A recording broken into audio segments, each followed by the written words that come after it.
No ar, Unidos contra o Câncer. Seu podcast semanal sobre saúde, dicas e variedades. Aqui no Unidos contra o Câncer, Dr. Renato Marinho recebe especialistas e amigos que vão lhe informar através de um papo legal tudo o que você precisa aprender e estar atento. Unidos contra o Câncer, agora na Melodia.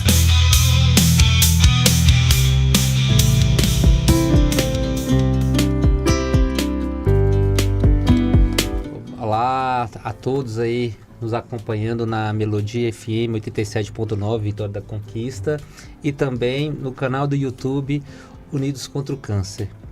Para continuar com chave de ouro, nosso janeiro, mais um episódio desse podcast, especialmente em relação ao Janeiro Verde. Nós estamos hoje começando a última semana desse Janeiro Verde. E para continuar, com alto nível, pessoas assim realmente importantes, nessa história aí do Janeiro Verde, que inspiraram e que continuam inspirando em pessoas que são realmente forças motrizes, no nosso projeto. Aproveitando a todos, para poder estar agradecendo, de estar sempre nos acompanhando, aproveitar aqui, para poder deixar seu like. Mesmo se você não gostar, gente, dá o like, ajuda aí. Acaba compartilhando, se inscreve. Eu vou fazer igual o narrador lá, JC Carvalho. Mete o dedo no like aí, pelo amor de Deus, porque senão tem que ganhar engajamento para poder essas informações, essas histórias realmente, como diz, alcançar, outros lugares, outras cidades, porque a gente, com o poder da informação que a gente tem, rompe barreiras, e eu tenho certeza que as histórias que tem aqui, as experiências vão ser muito interessantes e que talvez algo na vida da pessoa às vezes pode fazer sentido, ou às vezes ligar e às vezes trazer um novo propósito. Hoje o nosso título são Histórias que Transformam, a luta e inspiração por trás do Janeiro Verde. Nós vamos falar sobre a prevenção, o impacto do Sistema Único de Saúde e histórias emocionantes, que dão origem, que continuam dando força ao projeto Janeiro Verde. Que o projeto Janeiro Verde a gente vem fazendo, unindo forças para poder conscientizar e combater o câncer de colo de útero. A gente está com essa iniciativa começando em Vitória da Conquista, mas a gente quer que isso que vem sendo feito hoje, ela cresça, vá para outras cidades, outros estados e quem sabe também para todo o Brasil. E para enriquecer nessa conversa, temos duas convidadas mais do que especiais para poder mostrar diferentes facetas dessa luta. Temos aqui Darlene Machado, a enfermeira com vasta experiência na saúde pública. Ela é uma referência no cuidado da questão do câncer de colo de útero. É uma grande defensora, é uma grande profissional nessa parte da prevenção do câncer de colo de útero, nas realizações de preventivos. Eu falo que ela é uma verdadeira professora para a gente em relação a se fazer essa prevenção, esse cuidado. E é também hoje uma das principais líderes do projeto Janeiro Verde. E temos aqui a querida Viviane Lima dos Santos, assistente social, e uma verdadeira guerreira. Sua história de superação, ela desde o início ela inspirou o projeto Janeiro Verde e continua inspirando a todos nós. Sejam muito bem-vindas, Darlene e Viviane. Então vamos lá. Darlene, conte aí pra gente um pouco sobre sua vida, quem é Darlene, sua trajetória, um pouquinho mais o que você faz, suas horas vagas, sua trajetória aí na parte da saúde e como é que você chegou ao projeto Janeiro Verde. Conte aí pra nós. Boa noite aos ouvintes da Melodia 87. É um prazer para mim estar aqui hoje. Primeiro, na companhia de quem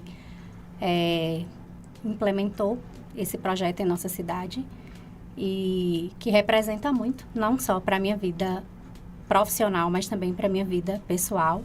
E a Viviane, que está aqui conosco, representando o desejo que nós temos de trabalhar com a prevenção, não somente em 365 dias do ano, não somente em Vitória da Conquista, mas na Bahia, no Brasil e quem sabe no mundo. Exatamente. Bem, esse ano eu completo 18 anos de formação profissional em enfermagem E digamos que falar sobre prevenção do câncer de colo uterino surgiu ainda lá, na faculdade, quando eu realizei o estágio supervisionado em uma unidade de saúde da família do nosso município, sendo muito bem treinada pela enfermeira Patrícia, que hoje atua como fiscal da subseção Corém em nossa cidade. Foi um momento em que fui despertada para um público, uma população, que me chamava a atenção porque quando abríamos a agenda para a consulta de saúde da mulher, era um público que atentamente aderia e, mesmo enquanto estudante de enfermagem, conseguíamos ali realizar de 20 a 30 citopatológicos na semana, o que para um estudante era um privilégio. Falando sobre este privilégio, eu também quero falar sobre a importância que foi fazer parte da primeira turma de bacharel em enfermagem de Vitória da Conquista, a turma de 2007.1, formada pela Faculdade de Tecnologia e Ciências, que naquela época era um desafio muito grande, porque não tínhamos nenhum curso de formação superior em saúde na cidade. E quando eu vejo a quantidade de cursos que temos hoje na cidade, eu me sinto privilegiada em saber que fomos pioneiros nesta parceria ensino, serviço, uma vez que contribuímos naquela época com o acesso de tantos usuários no SUS, o acesso de tantas mulheres que puderam contar com estudantes para acolhê-las e também para contribuir para a oferta de consultas, a oferta de demandas, que até então era ainda desconhecido no nosso município, uma vez que não tínhamos nenhum curso de formação superior em saúde. Então, segui minha trajetória profissional sabendo que era na saúde coletiva que eu gostaria de permanecer. Mesmo que nestes 18 anos de formação eu tenha caminhado pela assistência hospitalar, atenção hospitalar, com toda certeza, trabalhar com saúde coletiva sempre foi meu motivo maior de atuação e de crescimento profissional. A minha primeira especialização em saúde foi em saúde da família, com ênfase nas linhas de cuidado, e a saúde da mulher sempre foi prioritária para mim. Tenho mulheres especiais do meu vínculo familiar que com toda certeza foram inspiração. Talvez se hoje eu sou inspiração, é porque eu tive pessoas importantes que me inspiraram.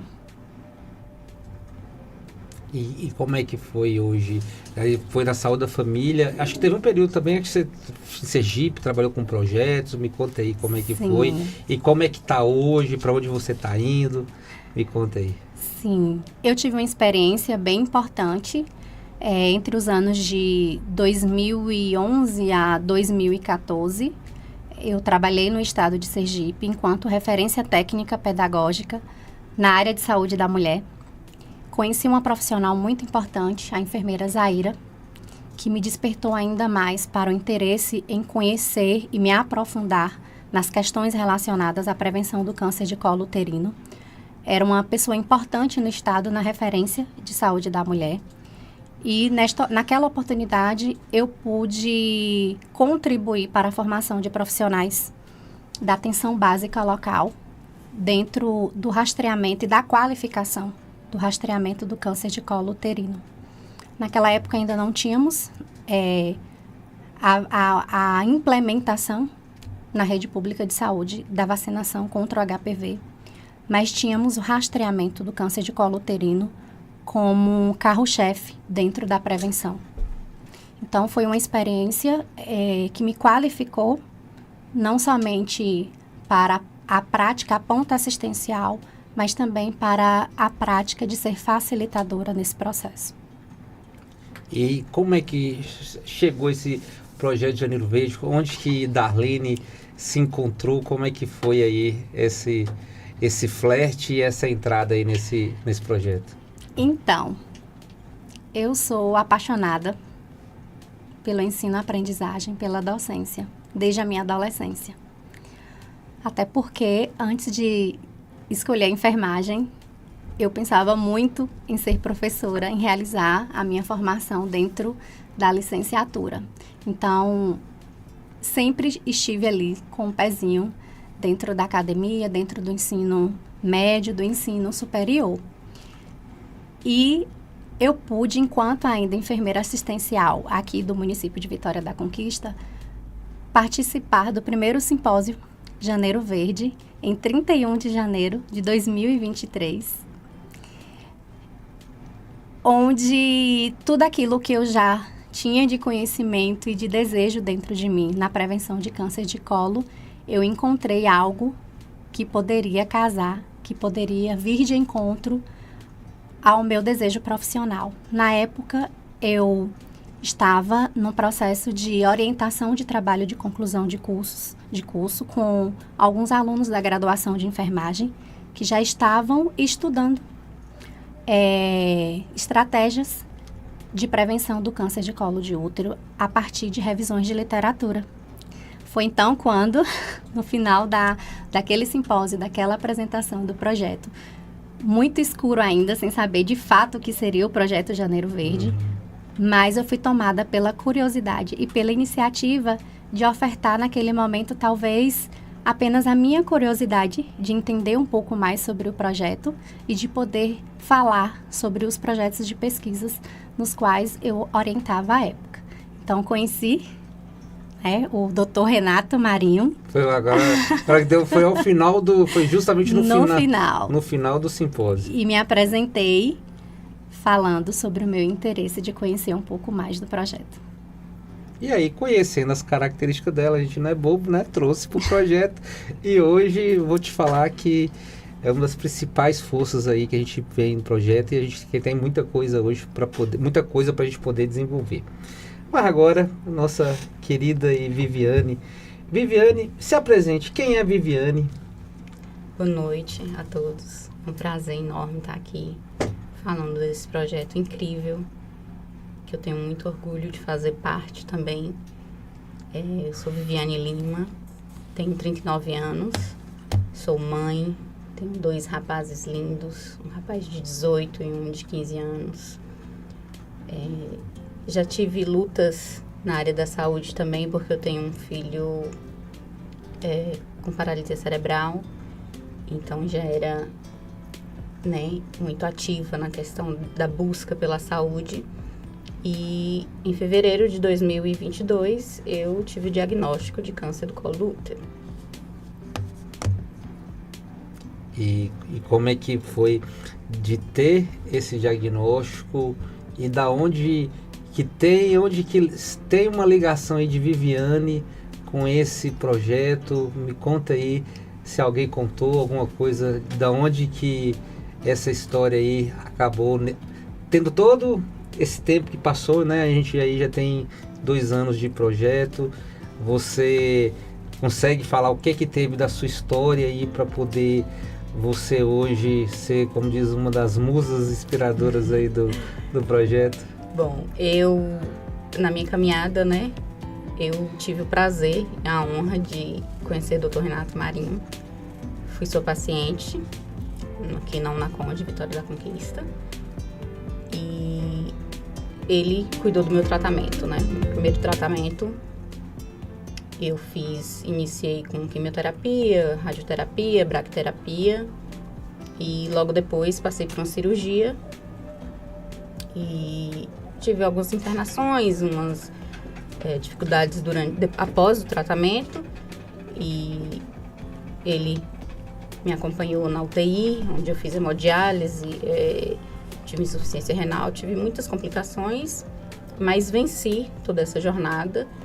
E logo após esse período, na minha consulta de retorno, ele me comunicou que estava iniciando um projeto e que minha história tinha tocado ele profundamente, minha história e de algumas outras pacientes dele, ao ponto dele desenvolver essa ideia e colocar em prática para que a gente possa falar sobre o câncer do colo de útero e buscar alternativas, para vencer essa luta, esse período que foi um dos períodos críticos que teve quando estava na UTI, foi em janeiro de 23, não foi? Foi dezembro. Foi dezembro? Dezembro. Foi dezembro que você estava? Dezembro. Entre dezembro e janeiro. Porque, assim, é uma coisa... tem questões que muitas vezes a gente fala, tem insights, inspirações divinas, algo que vai crescendo, né? Vai amadurecendo, mas uma coisa que, quando veio a questão do projeto, e até hoje, eu acho que eu já te mostrei que tem uma foto, uma foto que eu tirei do aparelho de hemodiálise, e a cor do aparelho era verde. Isso mesmo. Acho que tem uma questão disso, por isso que eu falo que você é algo que me chamou muita atenção, porque eu vi aquele aparelho de hemodiálise e vi que era a cor verde, mas eu falei, isso aqui não é janeiro verde, né? Isso que é a cor, né? Não é, assim, é meio que foi, como se diz, algo bem paradoxal, a hora que eu vi, né, de tudo da simbologia, e eu falo que como aquilo teve um impacto muito grande, né? Teve muitas histórias, principalmente dentro do serviço público, né? Da gente ter, são mulheres jovens, né? E a gente vê casos assim bem delicados de ter sangramentos, hemorragias, de precisar de transfusão, de precisar de hemodiálise, que é algo que a gente sempre traz e fala, né? Porque que é importante, porque a gente sabe que em saúde pública a gente tem tantos problemas, né? Assim, para poder cuidar, e a área de oncologia são quantas doenças, mas se fosse para poder, eu falo, a gente é muito difícil a gente abraçar o mundo e fazer tudo, mas se fosse para poder começar por alguma coisa, eu não vejo mais sentido da gente começar algo e tentar fazer a diferença na história de câncer de colo de útero, né? Assim, a gente está aqui, é uma trajetória bonita, a gente está aqui na luta, você ainda continua lutando, mas a gente sabe que muitas dessas histórias não eram para acontecer, né? Não eram para acontecer, e a gente deseja que, da mesma forma que a gente está aí na luta da prevenção, também a gente quer mudar para aquelas pessoas que também já estão aí na luta, né? E a gente sabe que o contexto dentro do cuidado da saúde vem desde o nascimento até o ciclo, né, de envelhecer. Então a gente tem que ter o cuidado desde a prevenção, desde o tratamento de alta complexidade, entra a questão dos cuidados paliativos, que também são muito importantes, que a gente estava conversando, mas realmente toda essa luta, e a luta que você continua, ela serve de inspiração para a gente, e eu acho que isso a gente sempre tem que trazer e relembrar, e trazer, e assim, uma coisa que é bastante, que chama atenção, que são pouquíssimas mulheres que têm né, você tem uma formação, você tem uma capacidade, vou dizer, intelectual mesmo, de chegar e de se expressar, e a gente percebe o quanto que isso não é a realidade.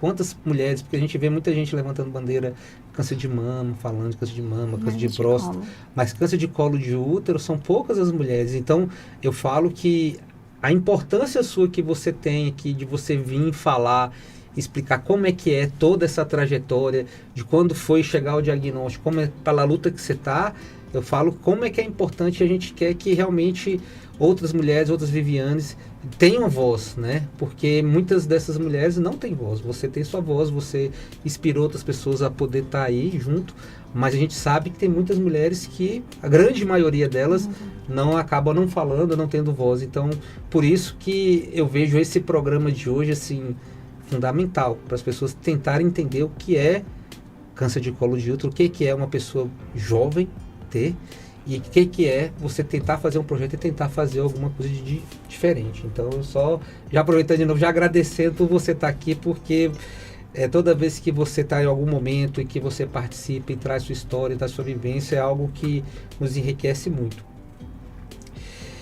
Darlene, e a gente falando aqui do Janeiro Verde, o que representa para você essa questão do Janeiro Verde, tanto profissionalmente, pessoalmente? O que vem sendo para você essa questão de se lidar em relação ao câncer de colo de útero? Para onde que você pensa em continuar isso? Bem,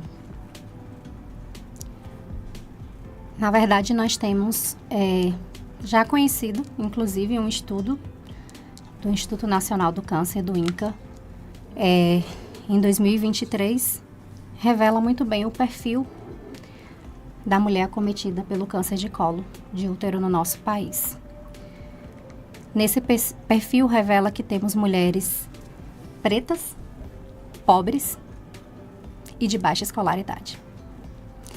Quando você fala que na mídia, né, se fala muito em câncer de mama, pessoas de grande representatividade social falam sobre o que é o câncer de mama, fazem exposição, né, tanto mulheres que foram acometidas, quanto outras organizações também não governamentais que entram na sociedade para falar do combate ao câncer de colo, do câncer de mama. Ao contrário, existem poucas pessoas ou grupos organizados que vão para a mídia anualmente ou no cotidiano falar sobre o câncer de colo de útero.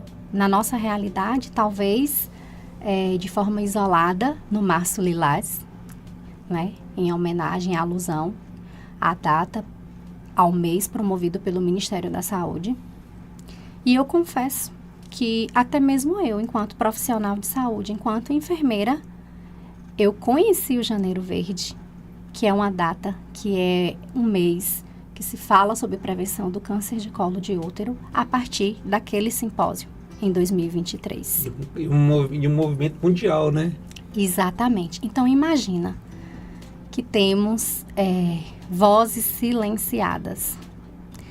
Temos mulheres que estão nesse momento passando pelo estigma do diagnóstico, de um prognóstico não favorável à sua qualidade de vida ou a um ciclo final de vida de forma confortada, né? De forma confortável. Então, me inseri e vestir a camisa, literalmente, do Janeiro Verde, seja para dar voz, para dar sentido e para cuidar deste perfil de mulheres que não são vistas, não são enxergadas pela nossa sociedade. Eu sempre eu conto uma história, geralmente quando vai até trazer algo de uma palestra, alguma coisa assim, eu já trago a história lá de Dona Maria, entre aspas, Maria, 30 anos, preta, pobre, do Jardim Valéria, rodando 3 anos, tendo ali seu sangramento, e às vezes chega na unidade de saúde e fala, não, você está menstruada, quando parar você volta para poder fazer seu preventivo, sendo que a pessoa já está assintomática aí 3 anos e arrumando algum momento para ela poder ir fazer seu preventivo. E nesses 3 anos vai andando, interna no hospital geral, e aí vai lá, né, com toda a dificuldade para fazer um diagnóstico, de fazer uma biópsia, e passa, e aí a pessoa, com toda aquela questão da hemorragia, da insuficiência renal, da hemodiálise, e chega o diagnóstico, você chega a um diagnóstico, e aí que você pega o resultado, você ir conversar com o pai, né, com o esposo, e você fala, ó, ela está tão debilitada, a gente fez o diagnóstico e o tratamento agora vai ser cuidados paliativos exclusivos. Ela não tem nem condições de fazer tratamento específico da doença, e a gente vai fazer questões de medidas de conforto. E aí esse esposo, né, chegar e falar, ó, se eu não me engano, era 3 ou 5 filhos, se eu não me engano, e aí perguntar, o que eu vou fazer com esses meninos? E aí a gente vê, né, justamente pessoas, questão social, a questão do impacto também dos filhos. A gente tem um trabalho que fala no mundo que a cada 10 mulheres que falecem por câncer de colo de útero, cerca de 3 crianças falecem por não ter a mãe. Isso é um estudo que tem do Imperial College. Então, o impacto social é muito grande, e são mulheres aí de 30, 50 anos. Então, outras histórias que vão nos trazendo e que vão nos impactando, para que a gente venha aqui, dar voz e fale para as pessoas realmente entender, né, por que é importante. A gente tem pessoas que levantam a bandeira, câncer de mama, ou algum outro problema, sei lá, câncer de intestino, e talvez para algumas pessoas que estão vendo Darlene, Renato, né, Viviane aqui, às vezes batendo toda hora, fala toda hora de câncer de colo de útero, toda hora, 365 dias falando de Janeiro Verde, a gente fala pouco. A gente fala muito pouco, a gente deveria falar muito mais e a sociedade teria que entender, porque na hora que acontece, porque as coisas a gente também, muitas vezes a gente só sensibiliza quando é perto. Talvez também me sensibilizou por eu estar perto e alguma coisa fez com isso. Não, deixa eu ter o conhecimento aqui, os caminhos para poder tentar, pelo menos eu fazer, né, a minha parte. Mas é algo que as pessoas... Pode ser para lá... A gente vai continuar falando, né, Darlene? A gente não vai parar aí, a gente está falando um pouco ainda, a gente quer que realmente tenha mais espaço cada vez mais. Então a gente está aqui nesse mês específico do podcast Unidos contra o Câncer, e todo esse mês foi episódios relacionados a câncer de colo de útero, e durante o ano, no meio aí vai ter também de novo a gente falando sobre questão de câncer de colo de útero, que é algo que realmente a gente acredita que é importante a gente estar trazendo, discutindo e tentando buscar melhorias. Sim, estamos falando de um câncer 100% prevenível. E, por vezes, quando a gente vai em algum tipo de ação educativa pelo Janeiro Verde, falar sobre isso causa espanto na plateia. Ficam assombrados mesmo em ter o conhecimento ali de que esse câncer é 100% prevenível. Quando a gente fala na sala de espera de uma unidade de saúde, que esse câncer, ele não vai... Quando ele tem seu diagnóstico, a gente diz que pelo menos estava ali uma lesão precursora há cerca de uma década.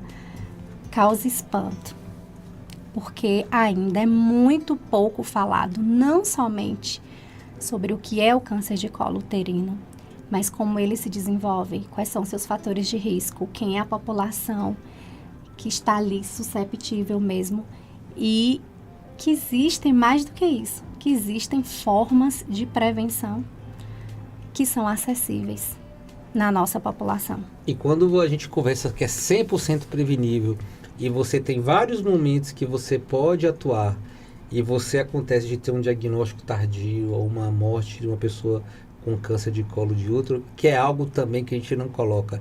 Essa responsabilidade está na conta da sociedade, porque tem certos tipos de doenças que infelizmente às vezes você não consegue mudar. Sim. Muitas das doenças em oncologia é envelhecimento, né? Então você não vai mudar. Então quanto mais velha a pessoa, né, ela vai tendo mais risco de alterar aquele DNA.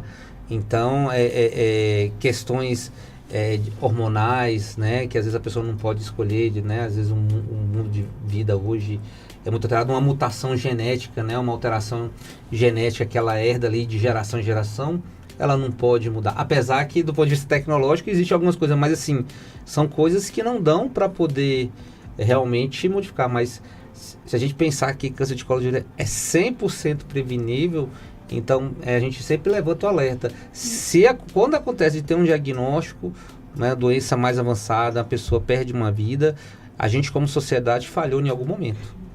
E com estratégias de prevenção, de rastreamento e diagnóstico, digamos que de baixo custo econômico.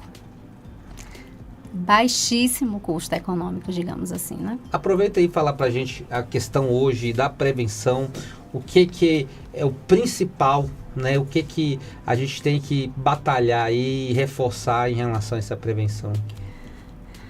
Primeira coisa, existe um teórico que fala sobre as pesquisas na área das representações sociais.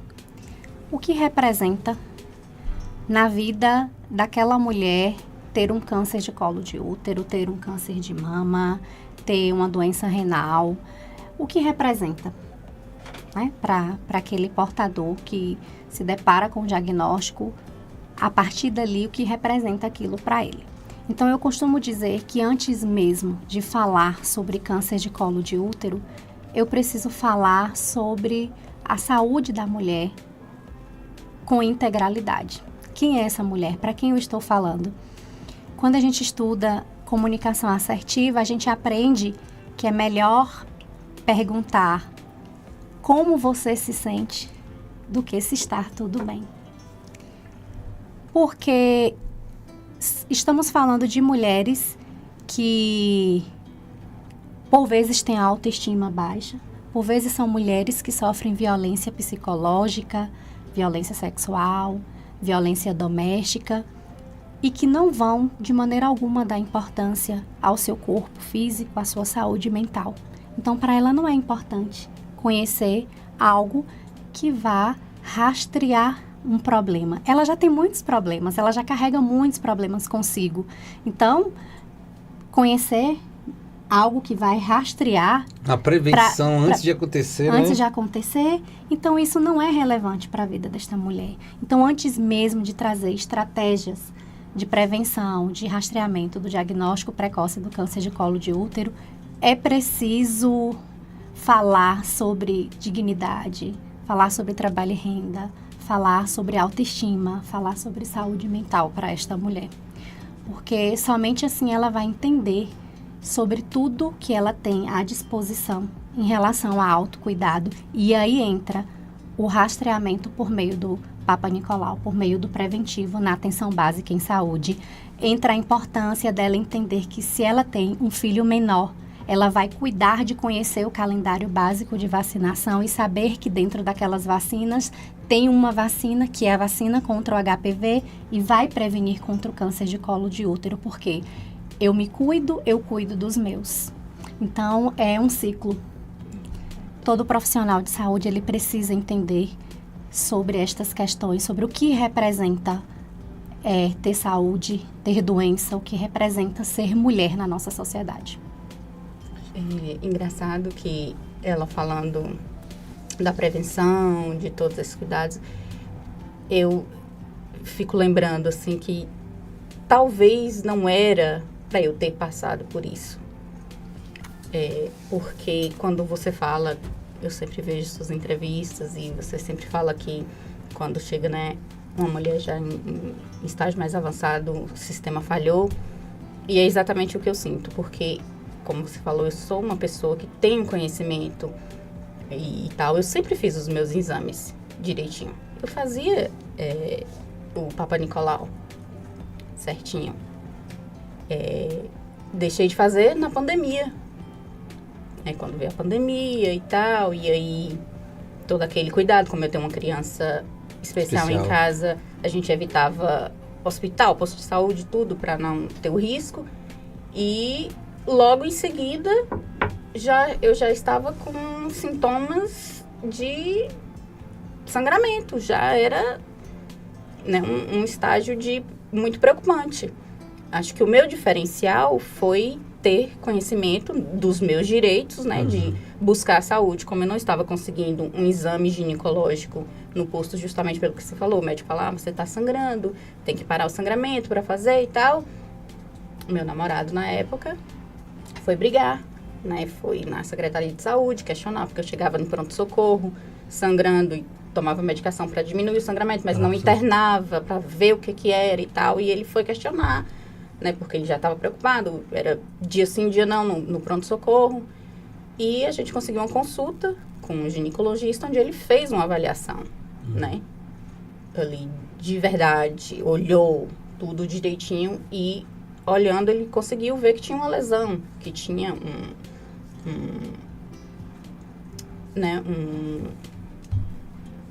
lá no colo do útero, né? Que tinha uma lesão no colo do útero. E também, quando eu lembro, assim, que hoje tem a vacina, minha mãe sempre foi muito... Os dias de vacinação, pra gente, era um evento. E eu falo assim, meu Deus, se na minha época já tivesse essa vacina, hoje eu estava livre. Porque eu tenho lembranças muito afetivas em questão de vacina. De ir no posto de saúde, parecia uma festa mesmo, sabe? De ir vacinar.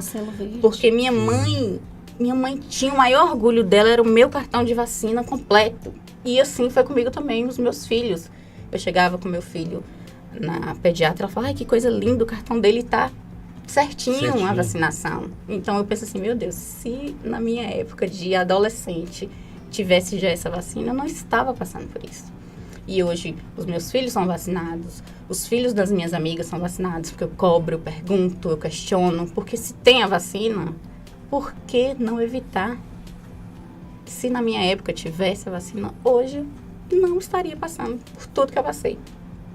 E como que você enxerga, né, assim, você passando por tudo isso e por tudo aquilo que você viu, né, na assistência social, o curso de assistência social, né, a faculdade que você fez, o que você vê, sim, de dificuldades, o que você acha que aí que tem que melhorar, na sua opinião, por tudo que você passou e pelo conhecimento que você tem como assistente social também, o que você vê que é algo que é necessário mudar?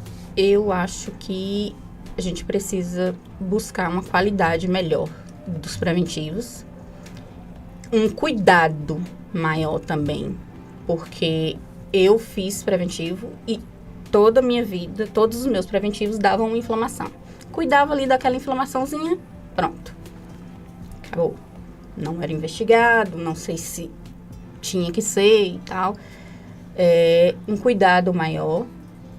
E quando eu cheguei já na unidade de saúde, já sangrando e tal, também eu acho que a médica se passou. Inclusive ela é pertinho de casa, o posto de saúde. Depois eu já encontrei com ela ainda falou, né, lamentou por não ter percebido antes e tal, né, a situação toda. Mas eu vejo também uma questão, uma vez eu vi, já te falei isso, uma série que o médico questionava uma paciente por que ela não fazia exame preventivo. E ela virava e falava assim, doutor, eu sou mãe solo, eu não tenho com quem deixar meus filhos para ir ao médico. E eu achei aquilo muito Brasil, sabe? Muito Bahia, muito a nossa realidade. E, às vezes, eu, dentro do serviço social, vejo que é uma questão até social também. De você imaginar que muitas mulheres não se cuidam porque são sozinhas. Não tem com quem deixar seus filhos, não tem tempo, ou estão trabalhando demais, estão sempre cuidando dos outros e deixando de se cuidar. E eu, uma vez, ouvi da assistente social da PAI, quando eu recebi o diagnóstico, ela falou, você vai se cuidar agora porque seu filho precisa de você. Então, se meus filhos precisam de mim, eu preciso me cuidar. Mas para mulheres que são sozinhas, muitas vezes é muito difícil esse caminho, né? Darlene, e o que você vê em... tudo bate com aquilo que a gente... E me conta aqui, né, no que ela, aproveitando o gancho do que ela falou, qual a sua visão disso? O que você vê hoje da qualidade? O que tem que desenvolver para poder esse rastreamento melhorar? Porque, assim, Darlene, para quem não... Assim, ela, para mim, é uma referência aqui em relação à questão de coleta, de fazer preventivos, de realmente buscar a qualidade, de ensinar também. Ela está até me devendo fazer uma reciclagem aí de preventivo, que eu já falei com ela. Mas conte aí pra gente no que ela falou desses gargalos e o que a gente pode fazer para melhorar esse rastreamento. A gente entra agora dentro do campo da atuação profissional, né? A gente falou sobre prevenção, né? Sobre quem é o público que a gente quer alcançar, mas aí a gente entra numa coisa importante agora, que é a responsabilidade profissional dentro desse processo. Do cuidado, não somente em trazer palestra, trazer estratégias de educação popular em saúde para falar sobre a adesão do citopatológico, mas agora a gente se volta para a formação desse profissional. Quem é o profissional que está desde o acolhimento, desde a realização de uma anamnese, de uma coleta de dados, que seja eficiente no rastreio e na suspeita de um possível câncer de colo de útero ali presente. O câncer de colo de útero, ele se apresenta de uma forma que, por vezes, o diagnóstico ele vai chegar na vida daquela mulher quando ela tem um sinal ou um sintoma aparente. Pela própria anatomia do que é o colo uterino, diferente, por exemplo, da mama, que é superficial, que é passível do toque, da observação, né, do olhar, da inspeção, o colo uterino, ele não consegue ser visto, não consegue ser inspecionado por esta mulher, a não ser que ela passe por uma avaliação profissional. Então, entra aí a necessidade de termos não só o incentivo governamental e político para que a gente aumente a cobertura de citopatológico, que a gente aumente a cobertura de vacinação HPV. Mas quem são os profissionais que estão por trás desta coleta? Como é que elas estão sendo realizadas? Existe uma avaliação um parâmetro chamado de adequabilidade destas coletas.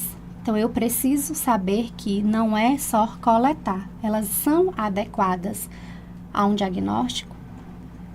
As áreas que eu preciso que o profissional que está lá no microscópio analisando, o citologista analisando, ele vai ter material coletado adequadamente para um possível diagnóstico.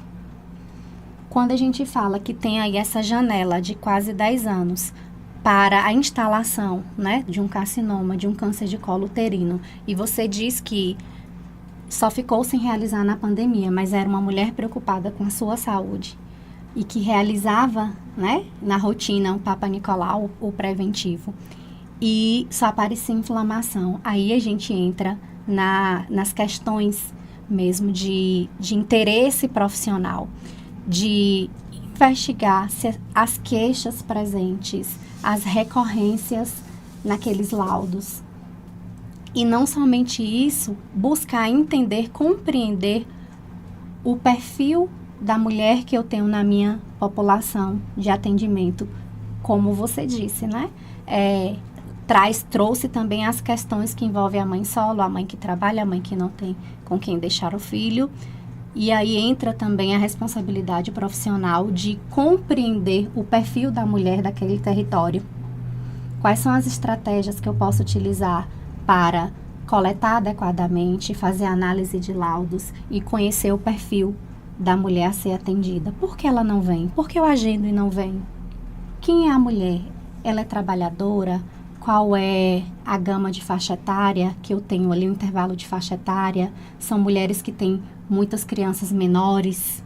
Por que não promover um espaço lúdico onde ela possa vir com essa criança? Essa criança pode ser recepcionada, atendida, acolhida, enquanto ela tem um rastreamento realizado. E ainda mais a gente pensar que casa-se com a questão do HPV, né? Na parte das questões que a gente vem hoje fazendo, né? Que é esse momento aqui a gente levar informações, a gente busca educar, né? Levar informações que é justamente o empoderamento da população através da informação, educação em saúde. Essa educação em saúde vai desde das pessoas que usam o serviço de saúde com a população em geral e até mesmo os profissionais, né, com a questão de se fazer, né, treinamentos, a própria graduação, a pós-graduação, para a gente poder resgatar, porque a gente sabe que esse cuidado não vem na questão técnica, é a técnica mesmo da parte de fazer o exame, de fazer a coleta, mas também o procedimento de você acolher, né, a pessoa, porque também você trabalhando do ponto de vista que é uma área extremamente humana, a área de saúde, né, a área de medicina, de enfermagem, não é só a questão mecânica de você...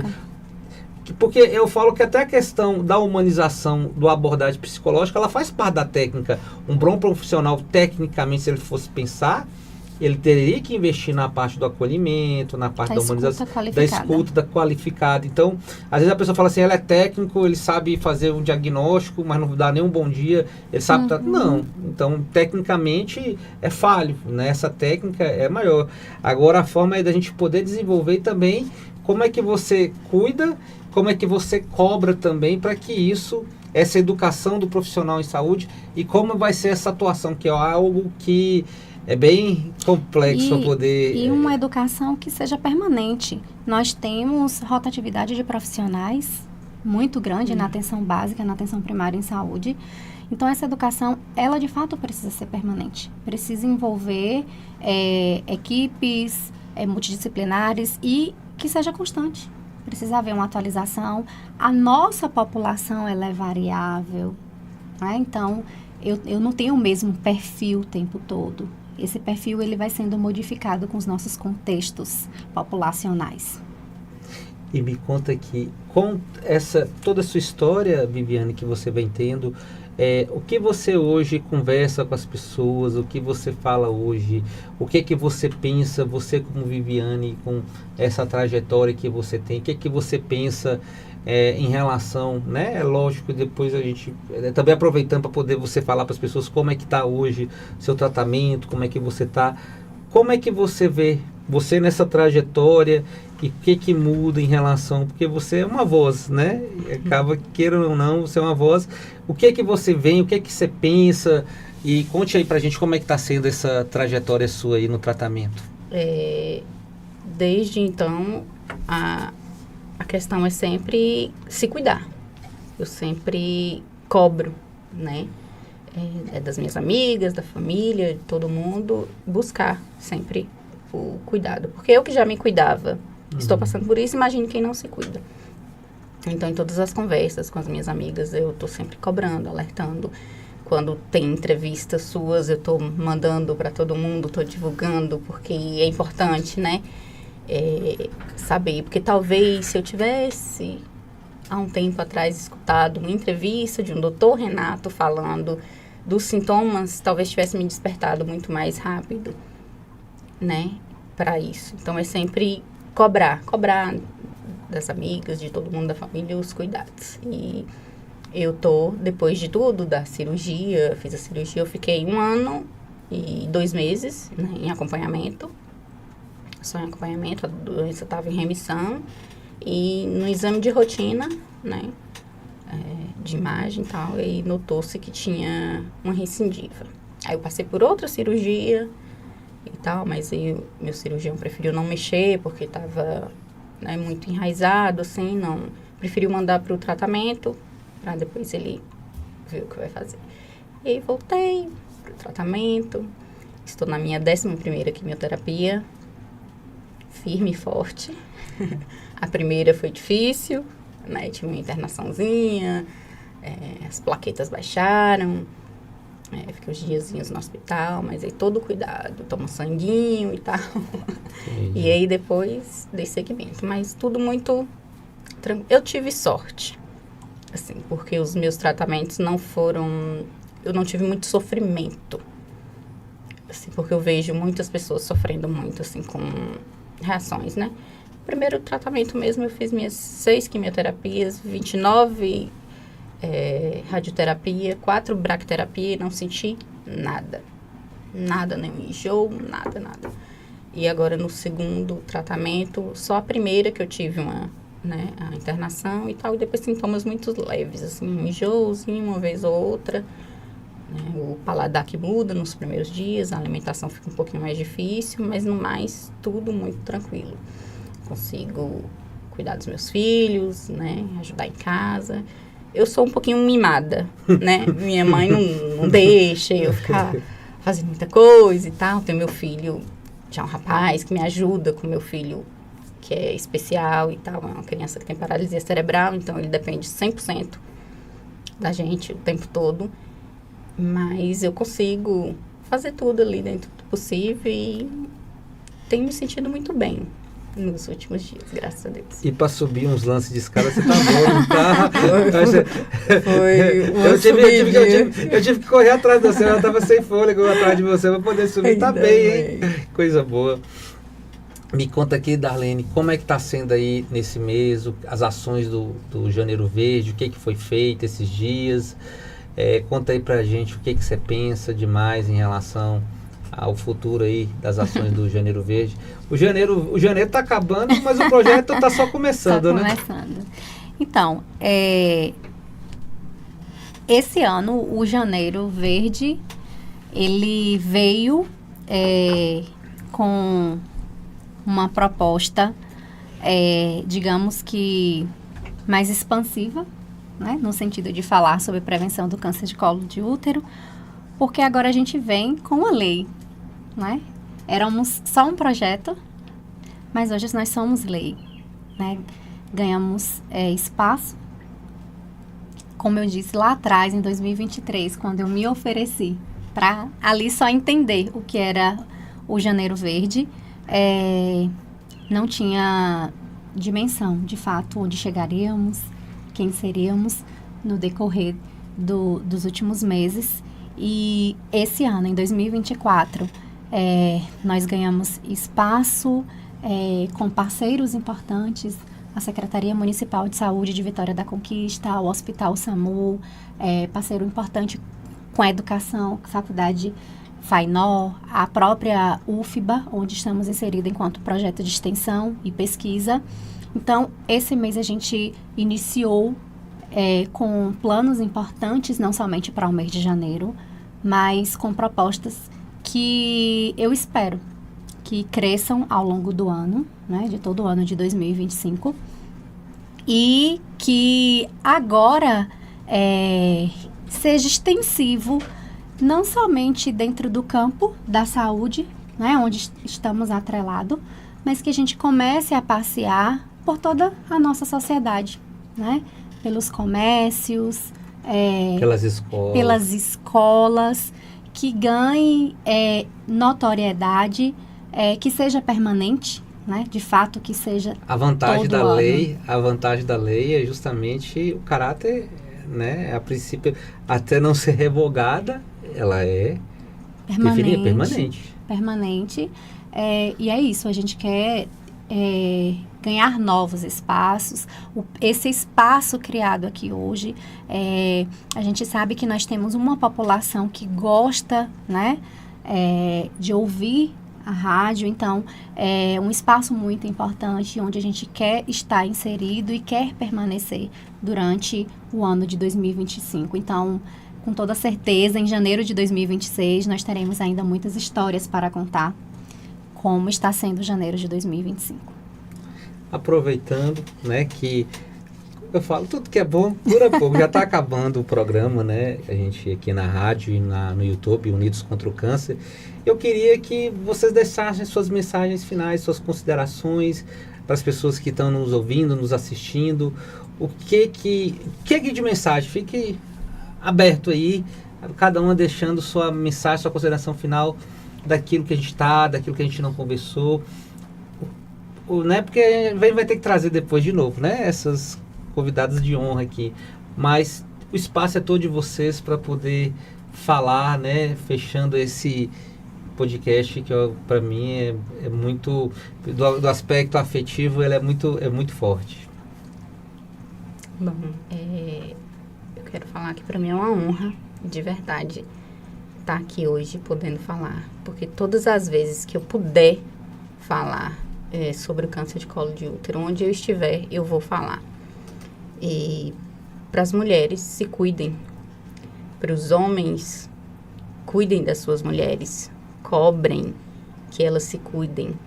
Estejam do lado das suas mulheres no diagnóstico. Eu tive a sorte de ter um companheiro que esteve do meu lado no momento do diagnóstico. Foi muito importante para mim. Ele foi uma pessoa incrível, que brigou, que cobrou, que questionava no hospital, cobrava cirurgia, cobrava isso.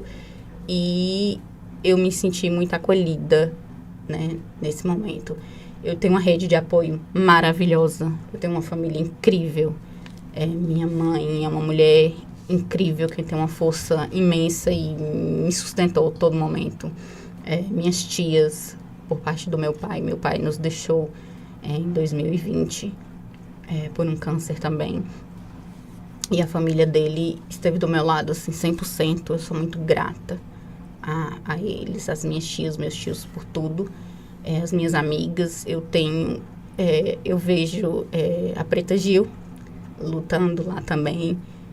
E os amigos dela ali acompanhando, eu me sinto exatamente como ela. Porque eu tenho amigas incríveis, eu tenho família, assim, incrível. Então, é isso. Mulheres se cuidem e família das mulheres cuidem das suas mulheres. Eu quero deixar, a partir desse espaço, né, que alcança uma população grande da nossa cidade, um apelo para que conheçam o nosso projeto. Eu vou levantar a bandeira aqui agora, de fato, para o Projeto Janeiro Verde, porque é um projeto que dá voz a minorias. Então eu preciso da maioria que está nos ouvindo agora para nos acompanhar por meio das redes sociais, acompanhar ações e movimentos que temos realizado dentro da cidade, para chegar junto e nos auxiliar na propagação do que somos hoje. Estamos aqui falando sobre um quadro Unidos contra o Câncer. Estamos falando sobre um câncer específico, 100% prevenível, e a gente precisa que esta mensagem chegue ao maior número de pessoas possíveis. Então, eu levanto, de fato, a bandeira de um projeto que trabalha com acolhimento. Eu sou muito suspeita. Eu não acho que eu inspiro, eu acho que eu sou inspirada por estas minorias, por vozes que ainda estão em silêncio, mas que eu creio que virão à tona a partir de cada um que queira fazer parte, propagando, falando e querendo nos conhecer de perto.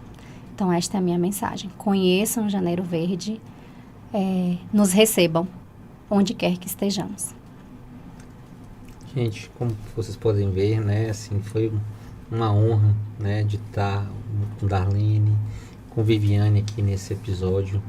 É um episódio que a gente traz informações importantes, informações técnicas, mas também a gente traz a vida real, né? Porque às vezes atrás de um número existe ali uma vida, né? Existe toda uma história e muitas vezes fora desses números frios são essas histórias que acabam fazendo às vezes a diferença e fazendo a gente tomar, né, sábias decisões. Então, agradecendo a todos aí, né, que estão acompanhando, né, pelo YouTube. Vamos deixar o like, vamos compartilhar, vamos se inscrever no canal, que nem Darlene falou a respeito de levar essas informações, são fundamentais.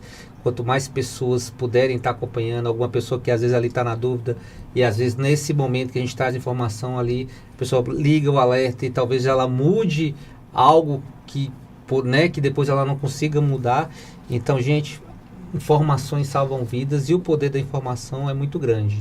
A gente já está passando aqui para poder agradecer a todos, né? Continuar aqui acompanhando a Melodia FM e aproveitar e deixar já o convite para a próxima segunda-feira, às 20 horas, nesse mesmo Bate-Canal, nesse mesmo Bate-FM, né? Então, Melodia FM, canal Unidos contra o Câncer, porque a gente continua sempre unidos contra o câncer. E estamos só no começo, gente. Boa noite. Boa noite. Obrigado. Obrigada.